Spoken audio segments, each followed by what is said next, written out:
આ 5 જણા રોજ સવાર પડે 10 વાગે નીકળી પડે, છાણ વીણવા જ માંડે, ઘરે આવે છાણા બનાવે અને ઘરમાં એક ગોડાઉન રાખ્યું હતું, એ ગોડાઉનની અંદર બધા છાણા ભેગા થાય અને પછી કિલોના ભાવે વેચાય. એક દિવસની વાત છે, સાંજનો ટાઈમ છે, બધા જ ઘરમાં આવી ગયા છે, બધાએ જમી લીધું, વાળું કરી લીધા, પછી રાતના 10 વાગ્યા છે, નાના છોકરાઓને માં સુવડાવે છે. મોટી વહુએ પોતાના 3 દીકરાને સુવડાવી દીધા છે, નાની વહુ પોતાના છોકરાને સુવડાવવા જાય છે, પણ આજે એ છોકરો સૂતો નથી. 9 મહિનાનું છોકરું વારંવાર સુવડાવવાના પ્રયત્ન કરે, છતાં છોકરું રડ્યા જ કરે, રડ્યા જ કરે, રડ્યા જ કરે. 10 વાગ્યા, 11 વાગ્યા, છોકરું ના સુવે, માં કંટાળી, તું સૂતો નથી, મને સુવા દેતી નથી, મને દેતો નથી. કંટાળેલી માએ છોકરાને લાફો ઠોકી દીધો છે અને લાફો ઠોક્યા પછી આ છોકરાએ વધારે જોરથી ચિલ્લાવવાનું શરૂ કર્યું છે. એનો અવાજ વધ્યો એટલે સાસુ અંદરથી બહાર આવ્યા. કેમ વહુ બેટા, શું કર્યું? જુઓ ને, સૂતો નથી, કોઈને સુવા દેતો નથી. પણ વહુ બેટા, આમ નાના છોકરાને લાફો ના મરાય, એ નથી સૂતો તો બીજી રીતે સુવડાવવાના પ્રયત્ન કરવાના, આવી રીતના લાફો ના મરાય. જરાક ઊંચા અવાજે સાસુએ વહુને કીધું. સાસુ તો વહુને કીધા પછી પોતાના રૂમમાં જઈને સૂઈ ગઈ.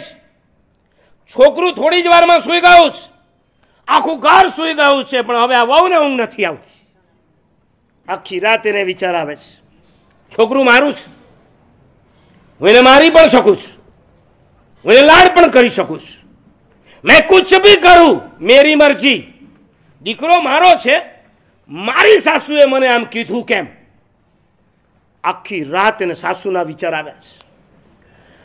આજે આટલી નાની બાબતમાં એને માથું માર્યું, આવતીકાલે કોઈ મોટી બાબતમાં એ માથું મારશે. નહીં, મારાથી એ સહન નહીં થાય. જેમ તેમ કરીને સવાર પડીશ.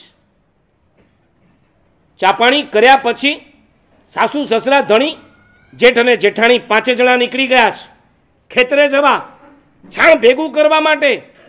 અને આ બાજુ 10 વાગ્યા, ઘર ખાલી થઈ ગયું છે.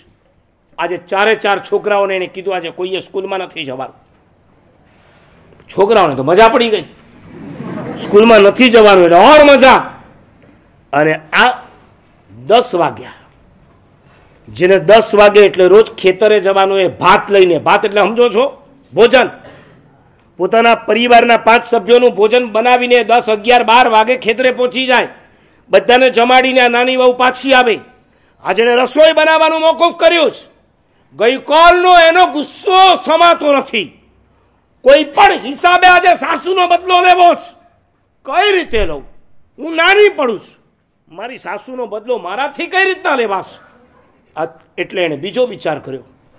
10 વાગ્યા, 11 વાગ્યા, એક છોકરાને ઉચકીને સ્ટોર રૂમમાં લઈ ગઈ છે, જે જગ્યાએ હજારો છાણા પડ્યા છે. અહીંયા આવો, આજે તમને અહીંયા એક રમત રમાડવાની છે.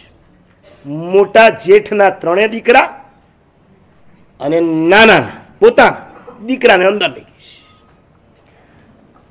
પોતે રસોડામાં ગઈ છે, કેરોસીન લીધું છે. 4 છોકરાઓને દેખતા એને આ કેરોસીન છાંટી દીધું છે. હજારો છાણા છે. એક બાજુ કેરોસીન છંટાઈ ગયું છે અને બીજી બાજુ 4 જણને બોલાવે છે. નાલાયકો, આ તમારા લીધે મારે કાલે સાંભળવું પડ્યું છે. મારા દીકરાને તમે 3 જણા ઘણી વખત હેરાન કરો છો, એને લીધે એ રડે એટલે એ છાનો ન થાય, માટે મારે એને ધમકાવવો પડે. તમે 4 જણા એક સરખા છો. આજે 4ને મારે પનિશમેન્ટ આપવી છે. ફરી અંદર ગઈશ, માચિસ બોક્સ લઈ આવીશ, માચિસની દિવાસળી સળગાવી એને હજારો છાના ઉપર ફેંકીશ. નાનકડી ચિનગારીએ 10 મિનિટમાં દાવાનળનું સ્વરૂપ પકડી લીધું છે. દરવાજો બંધ થઈ ગયો. વાત્સલ્યમય કહેવાતી આ માં ક્રૂરતાનો મહાસાગર બની ચૂકી અને 4 સંતાનની સાથે પોતે 5 જણા ચીસાચીસ કરતા સળગીને ભડથું થઈ ગયા. ઘટનામાં આગળ શું થયું એમાં મારે નથી લઈ જવા.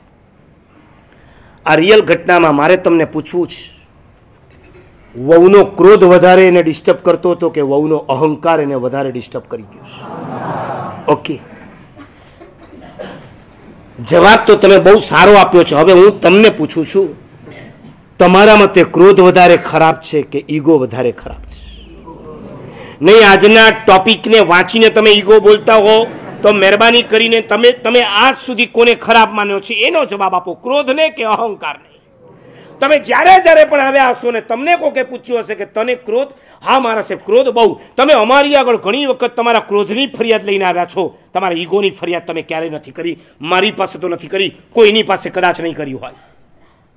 તમે નહીં, તમારા મા બાપે પણ.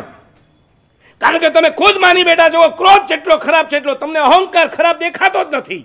યાદ રાખજો, ક્રોધ એ બહાર દેખાતો દુશ્મન છે, ઈગો એ નહીં દેખાતો, ઇનવિઝિબલ તમારો દુશ્મન છે.